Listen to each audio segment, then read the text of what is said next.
반갑습니다, 여러분. 체험수학의 체험쌤입니다.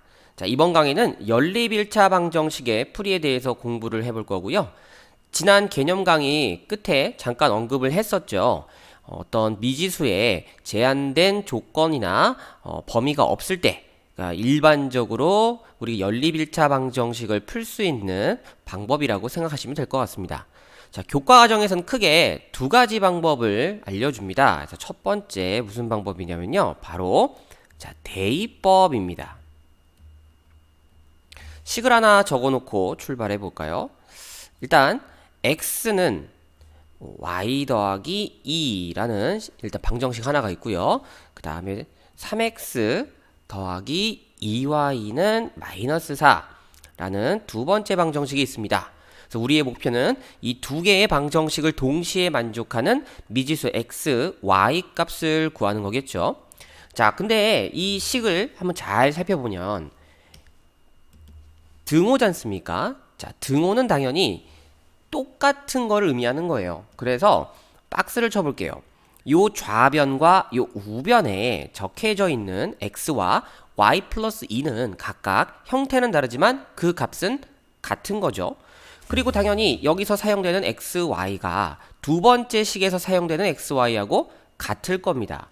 그러므로 이 밑에 있는 이 x 또한 동일한 거라고 우리가 봐도 괜찮은 거죠. 그래서 결국에 이 노란 박스 3개가 전부 다 같다고 우리는 봐도 괜찮고, 그러면 요 값을 여기 밑에 x에다가 살포시 대입을 해준다 라고 생각을 하시는 겁니다. 자, 그럼 당연히 이렇게 x 대신에 y 플러스 2가 들어올 테니 식이 이렇게 바뀌겠죠. y 플러스 2 그리고 더하기 2y는 마이너스 4. 그래서 나머지는 그냥 이제 방정식 풀듯이 전개해서 정리하는 거죠. 그럼 넣어 계산하면 5y 플러스 6은 마이너스 4가 돼서 5y는 마이너스 10이 되겠죠. 그래서 y로 계산을 해주면 마이너스 2가 이렇게 나오게 됩니다.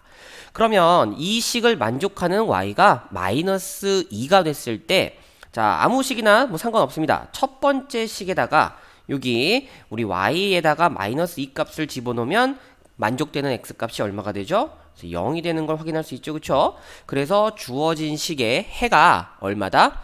0, 마이너스 2 뭐 또는 x는 0, y는 마이너스 2 둘 다 상관없죠, 그쵸? 그래서 이렇게 우리가 해를 구할 수 있는 방법이 바로 대입법이다 이거예요. 그래서 대입법은 보통 언제 사용을 하냐면 요 주어진 방정식의 꼴이 x는 이거나 또는 y는 하고 한 문자를 이렇게 정리해 놨을 때 집어넣기가 편하지 않습니까? 그죠? 이때 우리가 이 대입법이라는 방법이 이제 편리하다라고 보통 생각을 해주면 될 것 같아요. 자, 이렇게 첫 번째 방법을 정리해 봤고요. 그 다음에 두 번째 방법은 가감법이라는 게 있습니다. 자, 가감법 용어 뜻을 좀 살펴보면 이 더한다는 뜻이고요. 감 뺀다는 뜻입니다. 그래서 더하고 뺀다는 뜻인데, 자, 이게 지금 뭘 더하고 뺀다는 거야? 이게 감만 왔지 정확하게 우리가 느낌 잡으려면 또 예시를 하나 봐야죠. 자, 3x 더하기 2y는 마이너스 1, 그 다음에 2x 마이너스 y는 뭐 4 요렇게 있다고 해볼까요? 자, 요렇게 방정식이 연립 방정식이 있습니다. 그래서 자, 여기 위에 거를 첫 번째 식, 요 밑에 거를 두 번째 식이라고 했을 때 이 첫 번째 식하고 두 번째 식의 형태를 우리가 좀 바꿔줘요. 그래서 바꿔주는데 어떻게 바꾸는 거냐? 한 문자를 찍고요. x든 y든 그들의 개수의 절대값을 똑같이 일치시켜 줄 수 있게끔 식을 좀 바꿔줍니다. 그러면 지금 주어진 식에서는 두 번째 식에 선생님이 곱하기 2를 한번 해볼게요. 그래서 여기 밑에다가 곱하기 2를 해서 당연히 좌변 우변 똑같이 해주는 겁니다. 주어진 식의 형태를 조금 바꿔볼게요. 그러면 첫 번째 식은 뭐 그대로 올 거니까 3x 플러스 2y는 마이너스 1이 유지가 될 거고요. 두 번째 식은 2배를 해주니까 4x 마이너스 2y는 8하고 요렇게 바뀌겠죠. 그런 다음에 이제 우리가 이걸 변변끼리 더하고 뺀다라고 표현을 해주는데 이게 뭔 소리냐? 좌변은 좌변끼리, 우변은 우변끼리 각각 더하고 뺀다는 거예요. 자, 이거를 변변끼리 더하고 뺀다는 게 조금 감이 안 오실까? 또 잠깐 설명을 좀 드리자면 요런 거예요. 지금 두 번째 식에서 또 파란 박스 하나 요렇게 치겠습니다. 그럼 등호잖아요. 서로 뭐 한 거예요? 같은 겁니다. 같은 거. 자, 등식의 성질 중에 우리 좌변과 우변, 양변에 똑같은 걸 더하거나 빼도 상관이 없이 계속 등호는 성립한다 라는 거를 알고 있었죠. 그쵸? 그래서 이 파란색 박스를 첫 번째 식에 좌변과 우변에 이렇게 더하고 빼어진다 했을 때 어떻습니까? 당연히 성립하겠죠. 전혀 문제 없을 거라는 뜻입니다. 단지 이 박스가 요 왼쪽 박스를 쓸 거냐 오른쪽 박스를 쓸 거냐, 자, 요런 느낌이라고 생각하시면 되는 거죠. 근데 어차피 두 개가 어떤 거예요? 똑같은 거죠. 그러니 어떤 네모에 들어있는 값을 내가 더하거나 빼어도 여전히 식의 변화에는 영향을 미치지 않는다는 겁니다.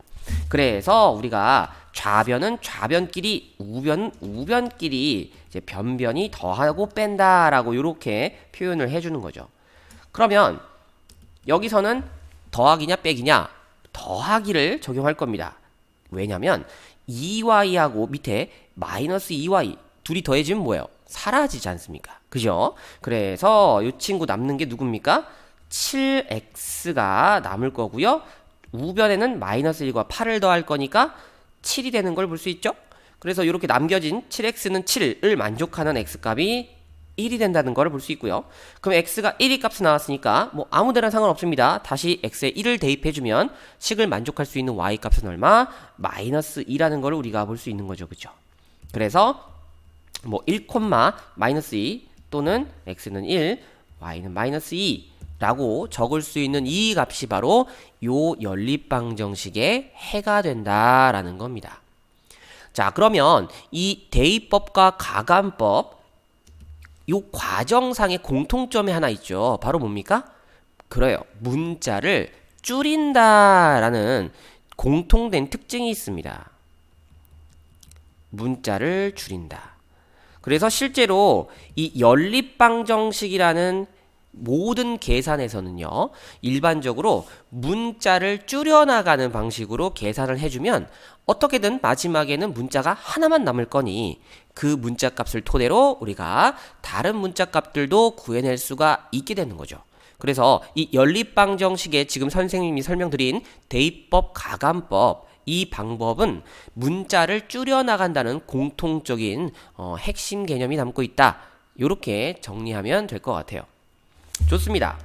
자, 그러면 우리가 연립 1차 방정식의 일반적인 방법을 봤지만 이제 모양이 조금 특이한 친구들이 하나가 있는데, 자, 요 모양이 어떻게 생겼냐면요, 일반적으로 우리가 알고 있는 모습이 아니라 세 개의 식을 모두 다 같게 등호로 연결한 요런 형태가 있습니다. 그래서 A, B, C는 이제 식이라고 생각하시면 됩니다. 그래서 요런 형태의 조금 특이한 연립방정식은 우리가 어떻게 풀냐? 자, 사실 생긴 것만 특이하지 방법은 매우 쉬워요. 주어진 식 3개 중에서 아무거나 2개를 짝 지어주기만 하면 되는 겁니다. 그러면 총 3쌍의 짝이 나올 수 있어요. A하고 B는 같다 라는 식 하나, 그리고 A는 C다 이렇게 식 하나, 어떤 것 2개를 잡아도 상관없지 않습니까? 그죠? 자, 또는 A는 B 하고요, 그 다음에 A는 C 했으니까 그죠? B는 C 남았죠. 그래서 요렇게. 자, 또는 A는 C 하고 누구 남았습니까? B는 C 하고 요렇게 짝 지어주면 되나요? 아무거나 좋습니다. 여러분이 문제에서 이게 편하겠다, 좋아 보이는 거 요렇게 순서를 잡고서 연립방정식 풀어주면 똑같이 적용이 될 수 있습니다.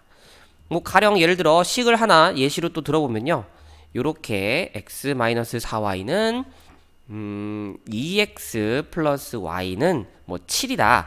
이런 식의 형태가 주어졌을 때는 요 위에 언급했던 대로 첫 번째 식, 두 번째 식을 이렇게 빼어주고 첫 번째 식, 요게 두 번째 식, 세 번째 식값이다 하고 요렇게 써져 있는 이 연립방정식을 풀어도 전혀 상관이 없고요. 아니면 첫 번째 식, 두 번째 식, 그리고 두 번째, 세 번째 식 하고 요렇게 뽑아서 또 연립시켜도 전혀 상관없고요. 마지막으로 첫 번째 식하고 마지막 식, 그 다음에 두 번째, 7 어디 갔습니까 이거? 다음에 두 번째, 세 번째 식하고 요렇게 연립지어서 풀어줘도 괜찮다라는 거죠. 자, 이거는 그래서 여러분들이 뭐가 좋다 나쁘다 보다는 문제에 맞게, 상황에 맞게 판단해서 풀어주시면 될 것 같아요. 자, 해서 일반적인 우리 연립1차 방정식의 풀이는 사실 뭐 요 정도로 정리가 될 것 같고요. 뭐 별거 없죠, 그쵸? 근데 다음 내용으로 넘어갑니다. 그럼 이제 뭐냐? 이 연립1차 방정식에서 가끔씩 해가 미지수 값이 좀 특이하게 나올 때가 있어요. 우리가 보통은 x 얼마, y 얼마 하고 이렇게 나오는 게 보통이지 않습니까? 자, 그런데 그런 식으로 나오는 게 아니라 좀 다르게 나올 때가 있다는 거죠. 그죠? 그래서 이렇게 타이틀을 다시 정리할게요. 해가 특수한 연립 1차 방정식이다. 이렇게 정리합니다. 자, 이것도 상황을 크게 두 가지로 구분할 수 있는데요. 첫 번째 상황은 뭐냐면 해가 무수히 많이 나올 때가 있습니다.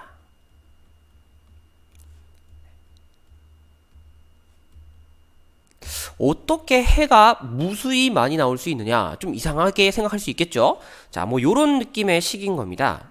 마이너스 x 더하기 자, 3i는 2라는 첫 번째 식과 2x 마이너스 6i는 마이너스 4. 자, 요렇게 두 개의 연립식이 있다고 쳤을 때요. 첫 번째 식, 두 번째 식을 또 적정히 변형해서 우리가 일반적인 풀이 방법으로 데려갈 거거든요. 그래서 가감법을 사용할 거예요. 그래서 첫 번째 식에다가 곱하기 마이너스 2를 한번 해보죠. 자, 그러면 첫 번째 식이 어떻게 바뀔 거냐? 2x 마이너스 6i는 마이너스 4 하고 이렇게 바뀌고 두 번째 식은 그냥 그대로 써주겠죠. 근데 어떤 일이 벌어졌습니까? 첫 번째 식과 두 번째 식이 완벽하게 그쵸 똑같아졌습니다. 그러면 당연히 우리가 변변끼리 뭐 뺀다 라고 요렇게 계산해봐도요 결국 남는 게 뭐예요? 변변끼리 여기서 빼버리면 좌변은 당연히 0이고 우변도 0 해서 0은 0 하고 이상하게 나오죠. 그죠? 자, 근데 결과가 좀 이상하게 나온 거지 잘 한번 성립하냐 안 하냐만 살펴보면요 0은 0입니다. 맞아요. 그럼 뭐냐? 이 연립방정식에는 x, y 값이 뭐가 됐든 상관없이 무조건 참 성립한다는 걸 의미하는 거예요. 그도 그럴 것이 이 똑같은 식이니까 당연히 만족되는 x, y들이 무수히 많을 거 아닙니까? 그쵸? 그래서 이런 경우는 보통 어떻게 모양이 정리가 되냐면 마지막에 딱 둘을 비교했을 때 이 좌변 그리고 우변이 똑같은 거의 식으로 나온다라는 특징들이 있습니다. 자, 그래서 첫 번째 해가 무수히 많이 나오는 경우를 살펴봤고요. 그 다음 두 번째는 해가 없는 경우도 있습니다. 아니 연립방정식인데 어떻게 해가 없을 수 있지? 자, 또 이상하게 생각할 수 있잖아요. 그죠? 예를 또 하나 보여드립니다. 자, 3x 더하기 y는 1 다음에 6x 더하기 2y는 뭐 마이너스 3 하고 이렇게 또 두 개의 식을 적어보고 또 일반적으로 우리 또 뭐 가감법을 적용해 볼게요. 그래서 첫 번째 식에다가 얼마를 곱할 거냐? 2를 곱할 겁니다. 자, 그럼 식이 좌변은 6x 더하기 2y는 2 요렇게 바뀌겠죠. 그쵸? 그 다음에 두 번째 식은 똑같이 유지가 될 거고요. 그래서 또 아무 생각 없이 한번 빼봅니다. 그런데 또 빼봤더니 좌변은 완전히 똑같아서 0 나왔고요. 근데 우변은 뭐 나왔습니까? 2에서 마이너스 3을 빼면 5죠, 그죠? 이렇게 됩니다. 결과만 놓고 보죠. 0은 5인가요? 절대 그럴 수가 없죠. 성립될 수 없습니다. 그럼 이게 뭐냐? 이 연립방정식은 어떤 x값, 어떤 y값이 와도 절대 성립되지 않는다. 뭐 이런 얘기가 되는 거죠. 그래서 이 해가 없는 경우는 보통 어떤 모양으로 정리가 되냐면 꼭 이렇게 한 좌변이 0이 되는 요런 꼴에서 여기 우변에는 k라는 어떤 임의의 상수가 들어오는데 k는 이제 0이 아닌 상수가 이렇게 오는 결과를 가지게 되면 이 친구는 무조건 성립할 수가 없잖아요. 그쵸? 그래서 요런 꼴로 오는 현상들이 연립방정식에 해가 없을 때의 꼴이 되는 겁니다. 자, 해서 이 특수한 형태의 이 해가 나오는 케이스들 봤는데 선생님 요거를 좀 정리를 해드릴게요. 그러니까 일반 보편적인 형태로 우리가 이걸 정리하면 이제 두 개의 연립방정식이 이렇게 있는 거죠. ax 더하기 by는 c. 그 다음에 이건 이제 다시라고 해서 그냥 x의 개수를 따로따로 적고자 구분 지으려고 하는 겁니다. 뭐 다른 의미는 없습니다. 다음 b-y는 c-. 자, 요렇게 두 개의 방정식을 연립시켰다고 해보겠습니다. 그럼 첫 번째, 자, 어떻게 정리가 되냐면요. 이 x, 즉 x의 개수가 되는 a, 그리고 y의 개수가 되는 c, 얘네들이 b가 똑같이 성립될 때가 있습니다. 그래서 이렇게 a-분의 a, 그리고 b-분의 b, 그리고 상수항의 b까지 이 비율이 전부 이렇게 다 같으면 이게 의미하는 게 뭐냐면 결국 첫 번째 식과 두 번째 식이 완전히 똑같아질 수 있다는 뜻이거든요. 그럼 이런 경우의 결과는 어떻게 나온다? 해가 무수히 많다.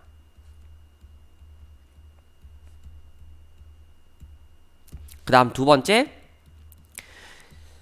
첫 번째 나왔던 x개수, y개수의 b는 똑같은데 만약에 그 비율 값이 상수항은 다르다면, 요 친구는 다르다면 그때는 그쵸, 해가 존재할 수 없습니다. 해가 없다라고 요렇게 우리가 결론 내릴 수 있죠. 그래서 일반적으로 이제 나중에 문제풀이를 할 때 어떤 연립방정식이 주어진 상태에서 해가 무수히 많게 하라, 해가 없게 하라 하고 요런 표현이 나왔을 때는 어차피 이제 중간에 왜 그렇게 되는지까지 우리가 이해를 했으니 이 결과를 가지고 바로 정답을 구해도 괜찮겠죠. 그쵸? 그래서 요것도 머릿속에 꼭 넣어 두시길 바랍니다. 자, 그럼 이렇게 해서 연립일체 방정식의 풀이에 대해서 살펴봤고요. 다음 강의 예제풀이도 꼭 들어주세요.